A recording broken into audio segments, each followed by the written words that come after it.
Olá, pessoal, voltando, segunda parte da aula sobre cereais e massas, tudo bem?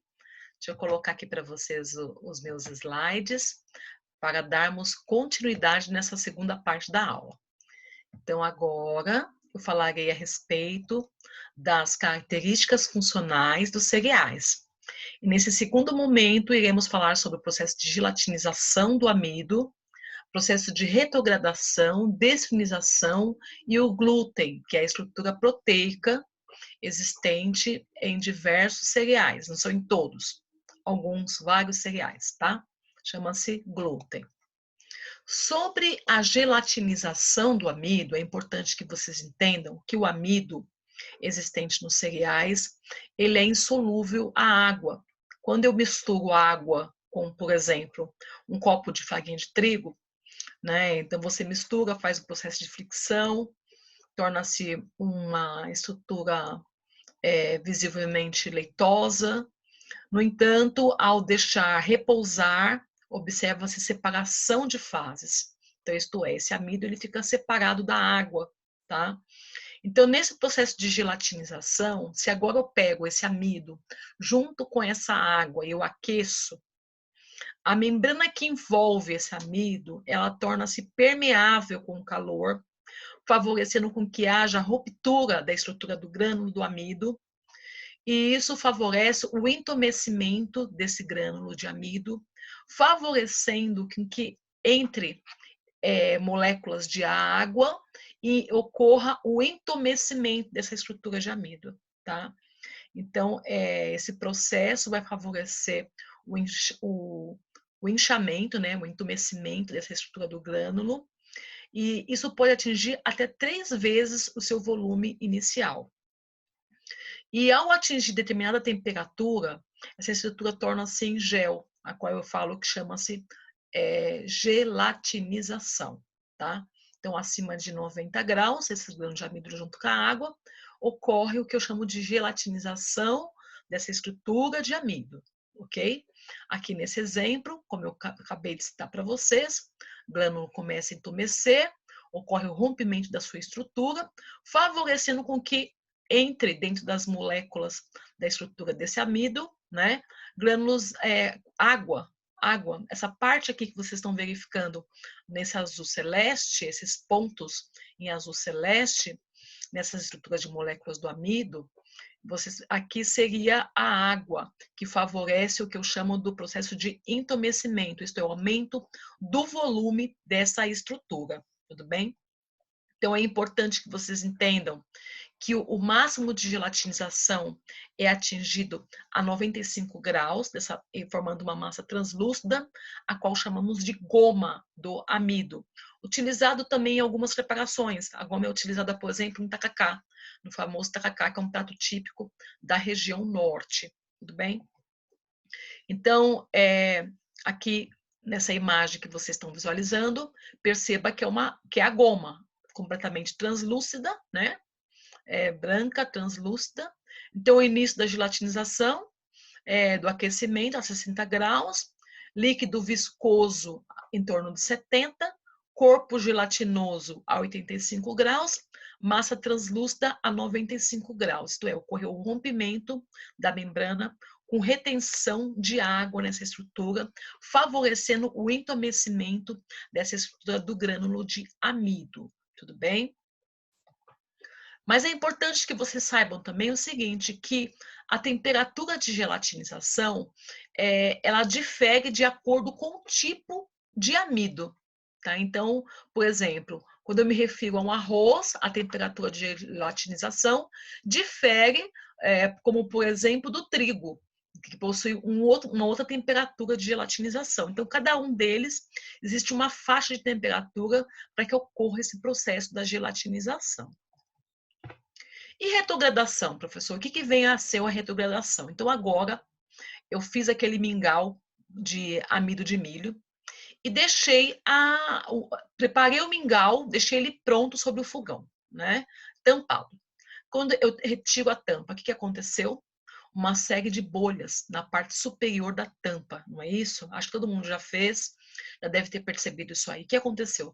Processo de retrogradação. O processo de retrogradação é porque essas moléculas de água que estavam dentro da estrutura do grânulo do amido, agora elas serão expulsas.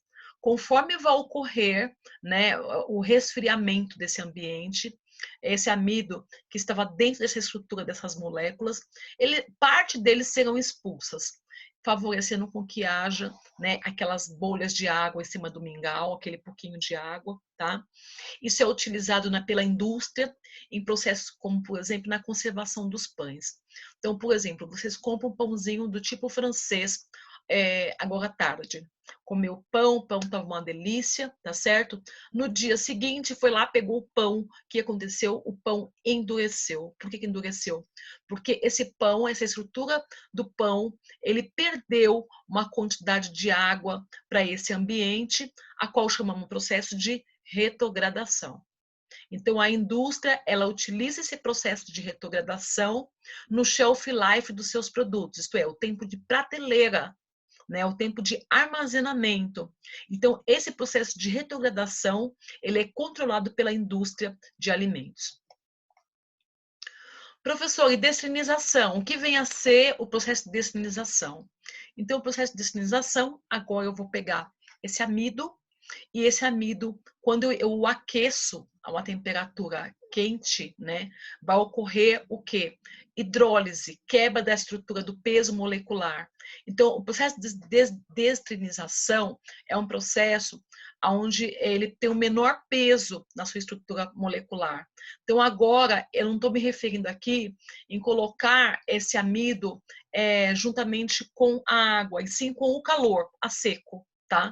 Quando eu coloco esse contato do amido, né, a estrutura desse amido provindo de cereais, a seco, né? Então agora vai ocorrer rompimento dessas cadeias de pontos de hidrogênio, favorecendo com que haja uma redução, né? Então o calor seco ele promove a diminuição da quantidade de amilose da estrutura desse amido, favorecendo agora a não formação do gel, tá? Então, esse processo faz com que fique viscoso, mas que não haja a formação do gel. Então, ele acaba sendo muito utilizado em algumas preparações, como, por exemplo, no molho bechamel. O molho bechamel é utilizado justamente essa estrutura da destrina, isto é, da destrinização desse amido. Então, perceba que agora, como ocorreu perda da quantidade de amilose dessa composição, por ocorrer rompimento das pontes de hidrogênio da estrutura desse amido junto com o calor, então não vai ter aquela formação do gel. Né? Ele fica assim, um tanto viscoso, né? Mas não ocorre a formação daquele gel que ocorria anteriormente, como eu citei, no processo de gelatinização do amido. E isso é desejável por quê? Porque possui um peso molecular menor, favorecendo uma melhor digestibilidade. Tá?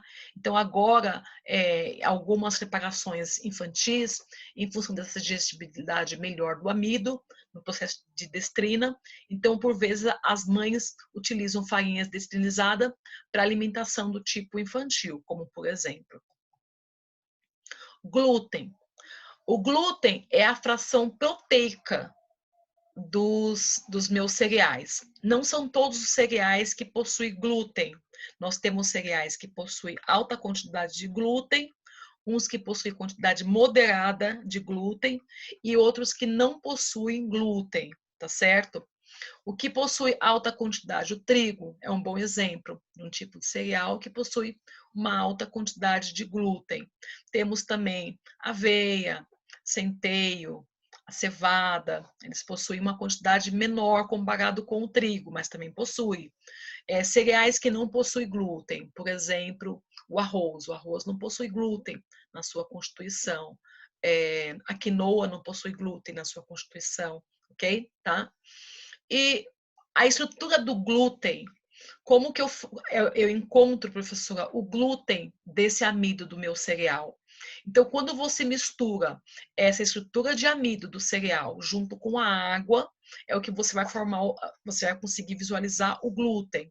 Então, por exemplo, a carne vegetal, muito utilizada por alguns grupos de vegetarianos. Como que eles fazem a carne vegetal? É a lavagem, por exemplo, do trigo.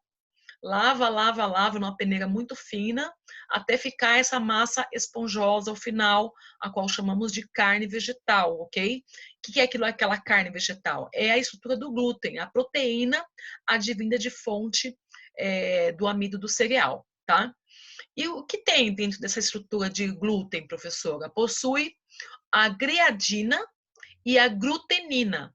E elas possuem funções distintas nessa estrutura proteica. Então, enquanto a glutenina ela tem a tendência do glúten se portar como um elástico quando esticada, né, tendendo a voltar à posição original, isso é, a glutenina, ela tem elasticidade. E eu vou falar para vocês que a gliadina, ela tem uma tendência em se estender sem rasgar, né? Isto é, uma extensibilidade. Então, a gliadina, extensibilidade, e a glutenina, elasticidade.